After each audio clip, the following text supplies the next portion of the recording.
ఇవాళ దేశవ్యాప్తంగా వార్ మాక్ డ్రిల్ నిర్వహించనున్నారు. ఈ మేరకు హైదరాబాద్లోని 4 ప్రాంతాల్లో మాక్ డ్రిల్ నిర్వహించనున్నారు. సికింద్రాబాద్, గోల్కొండ, కంచన్బాగ్, డిఆర్డీఏ, మౌలాలీలోని ఎన్ఎఫ్సి డిఫెన్స్ బృందాలు మాక్ డ్రిల్ జరగనుంది. ఇవాళ సాయంత్రం 4 గంటలకు ఈ మాక్ డ్రిల్ ప్రారంభం కానుంది. ఇవాళ ఉదయం 11 గంటలకి కేంద్ర కేబినెట్ కీలక సమావేశం జరగనుంది. ప్రధాని మోదీ అధ్యక్షతన ఈ సమావేశం జరగనుంది. భారత్ పాక్ మధ్య నెలకొన్న ఉద్రిక్తతలు, ఇతర అంశాలపై సమావేశంలో చర్చించనున్నారు. పాక్ పై సైనిక చర్య ఉంటుందన్న ప్రచారం నేపథ్యంలో కేబినెట్ భేటీలో ఎలాంటి నిర్ణయం తీసుకుంటారో అన్న దానిపై ఉత్కంఠ నెలకొంది.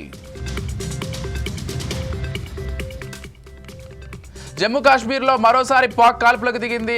ఎల్ఓసి వద్ద వరుసగా 12వ రోజు పాక్ దుశ్చర్యకు పాల్పడుతోంది. మరోసారి పాక్ కాల్పుల విరమణ ఒప్పందాన్ని ఉల్లంఘిస్తోంది. కుప్వారా, పూంచ్, అఖ్నూర్ సెక్టార్లో పాక్ కాల్పులకు దిగింది. పాక్ కాల్పులను భారత బలగాలు తిప్పికొడుతున్నాయి.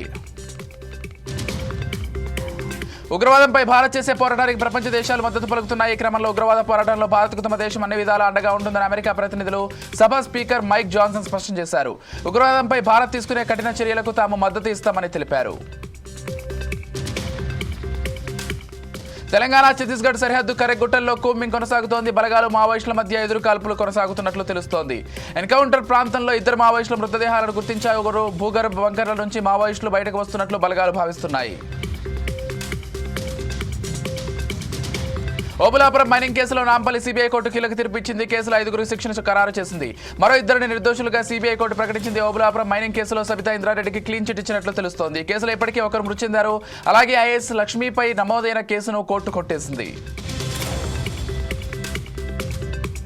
అవినీతి ఆరోపణలు కేసులో సుప్రీంకోర్టు కీలక ఆదేశాలు జారీ చేసింది. నెల 15లోగా ఏపీ సిఐడి మాజీ చీఫ్ సంజయ్ కౌంటర్ దాఖలు చేయాలని కోర్టు ఆదేశించింది. అయితే ఏపీ అగ్నిమాపక శాఖల అవినీతి ఆరోపణలపై ఇటీవల సంజయ్కు ఏపీ హైకోర్టు బెయిల్ మంజూరు చేసింది. ఏపీ లిక్కర్ స్కామ్ కేసులో కీలక పరిణామం చోటు చేసుకుంది. ఈ కేసులో A31గా ధనుంజయ రెడ్డి, A32గా కృష్ణమోహన్ రెడ్డి, A33గా గోవిందప్ప బాలాజీలను సిట్ అధికారులు చేర్చారు. ఇటీవల అరెస్ట్ అయిన కసిరెడ్డి, రాజశేఖర్ రెడ్డి, చాణక్యాల రిమాండ్ రిపోర్ట్లో కూడా ఈ 3 పేర్లను సిట్ చేర్చింది. ఈ 3 ఆదేశాలతోనే అప్పట్లో డబ్బులు వసూలు చేశామని, ఈ డబ్బులు వాళ్ళ దగ్గరకు చేరాయని నిందితులు విచారణలో తెలిపారు. బుగ్గమఠం భూముల ఆక్రమణకు గురయ్యాయని సర్వే అధికారులు ప్రాథమికంగా నిర్ధారించారు. 14.49 ఎకరాల్లో 3.88 ఎకరాలు మాజీ మంత్రి ఎమ్మెల్యే పెద్దిరెడ్డి రామచంద్రారెడ్డి ఆక్రమణలో ఉన్నట్లు గతంలోనే విజిలెన్స్ అధికారులు ప్రభుత్వానికి నివేదిక ఇచ్చారు.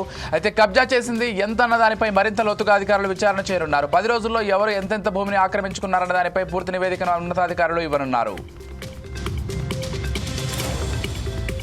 వల్లభనేని వంశీ రిమాండ్ను విజయవాడ కోర్టు నెల 13 వరకు పొడిగించింది. సత్యవర్ధన్ కిడ్నాప్ కేసులో వల్లభనేని వంశీ అరెస్ట్ అయ్యారు. దీనిపై విచారణ జరిపిన కోర్టు వంశీతో పాటు మిగిలిన నిందితులను రిమాండ్ పొడిగించింది. రిమాండ్ పొడిగింపు ఉత్తర్వులను విజయవాడ కోర్టు జారీ చేసింది. సీఎం రేవంత్ రెడ్డిపై బీజేపీ ఎంపీ ఈటెల రాజేంద్ర ఆగ్రహం వ్యక్తం చేశారు. తెలంగాణ ఆత్మస్థైర్యం దెబ్బతీసేలా సీఎం మాట్లాడుతున్నారని ధ్వజమెత్తారు. ఎన్టీఆర్ హయాంలో ఉద్యోగులను దోషిగా నిలబెట్టే ప్రయత్నం చేస్తే ఏం జరిగిందో రేవంత్ రెడ్డి గుర్తు తెచ్చుకోవాలన్నారు. ఇప్పటికైనా కాంగ్రెస్ ప్రభుత్వం ఉద్యోగులకు రావాల్సిన రిటైర్మెంట్ బెనిఫిట్స్ ఇవ్వాలని డిమాండ్ చేశారు. తెలంగాణ మంత్రులు కీలక ఆదేశాలు జారీ చేశారు. భూపాలపల్లి జిల్లాలోని కాళేశ్వరం త్రివేణి సంగమం వద్ద ప్రవహించే అంతర్వాహిని సరస్వతి నది పుష్కరాలను పటిష్ట ఏర్పాట్లు చేయాలని మంత్రులు కొండా సురేఖ, శ్రీధర్ బాబు నిర్ణయం తీసుకున్నారు. ఈ మేరకు జిల్లా అధికార యంత్రాంగానికి ఆదేశాలు జారీ చేశారు. గచ్చిబౌలిలో హైడ్రా కూల్చివేతలు చేపట్టింది. రోడ్లను ఆక్రమించి కట్టడాలు చేపట్టారని ఫిర్యాదులు రావడంతో హైడ్రా అధికారులు రంగంలోకి దిగారు. Fertilizers corporation of India employees society లేఅవుట్లోని అక్రమ కట్టడాలను కూల్చేశారు. నంద్యాల జిల్లా వెలుగోడు శివారులో పెద్ద పులి సంచారం కలకడం సృష్టిస్తోంది. అర్ధరాత్రి పులి రాకను గమనించిన కొందరు రైతులు తమ సెల్ ఫోన్లలో వీడియో తీశారు. వెలుగోడు శివారులో తిరుగుతున్న పెద్ద పులి ఆవుల మందపై వరుసగా దాడులు చేస్తోంది. సేవానాయక్ అనే రైతు ఆవుల మందపై దాడి చేసిన పెద్ద పులి దూడను చంపింది. దీంతో పరిసర ప్రాంత ప్రజలు భయాందోళనకు గురవుతున్నారు. హయత్నగర్లోని రంగనాయకుల గుట్టలో ఓ బాలిక ఆత్మహత్య చేసుకుంది. ఇంట్లో ఎవరూ లేని సమయంలో మీనాక్షి ఉరివేసుకుని ఆత్మహత్య చేసుకుంది. గత కొన్ని రోజులుగా రోహిత్ అనే యువకుడు ప్రేమ పేరుతో మీనాక్షిని వేధిస్తున్నాడని కుటుంబ సభ్యులు తెలిపారు. రోహిత్ వేధింపుల కారణంగానే బాలిక ఆత్మహత్య చేసుకుందని కుటుంబ సభ్యులు ఆరోపిస్తున్నారు. దీనిపై పోలీసులు కేసు నమోదు చేసి దర్యాప్తు చేస్తున్నారు.